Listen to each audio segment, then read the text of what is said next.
కంటే ఇందాక మీరు ఒక మాట అన్నారు, రియల్ ఎస్టేట్ పరంగా చూడకూడదు అని చెప్పి.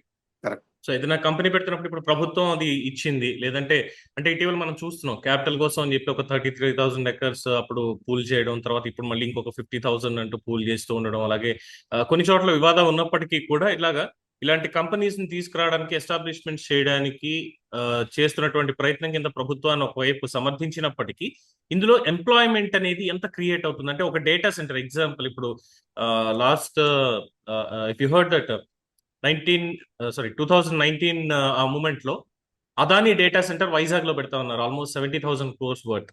సో ఎంప్లాయ్మెంట్ ఎంత వస్తుంది అంటే దానికి వాళ్ళు చెప్పినటువంటి ఒక 20,000 ఎంప్లాయ్మెంట్ వస్తుంది. అది కూడా ఎప్పటికీ అనేది చెప్పలేదు, ఒక 20,000 వస్తుందని.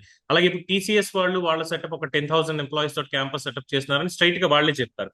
అలాగే ఆనంద్ మహీంద్రా కావచ్చు, మిగతా వాళ్ళు కావచ్చు, వాళ్ళు మేము ఇంతమందికి ఇస్తున్నాం చెప్తున్నారు. బట్ ఈ డేటా సెంటర్స్ దగ్గరకు వచ్చేసరికి ఎంత ఎంప్లాయ్మెంట్ అనేది క్రియేట్ అవుతుంది?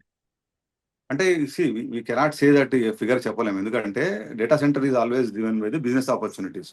ఇప్పుడు వాళ్ళకి ఎంత బిజినెస్ వస్తుంది, వాళ్ళకి ఎట్లాంటి క్లయింట్ లిస్ట్ వస్తుంది, ఎట్లాంటి ఆపర్చునిటీస్ వస్తాయనే దాని మీద ఆధారపడుతుంది. అంటే ఇప్పుడే 10,000 మంది వస్తారు, 20,000 మంది వస్తారు అని ఎలా చెప్పగలుగుతాం?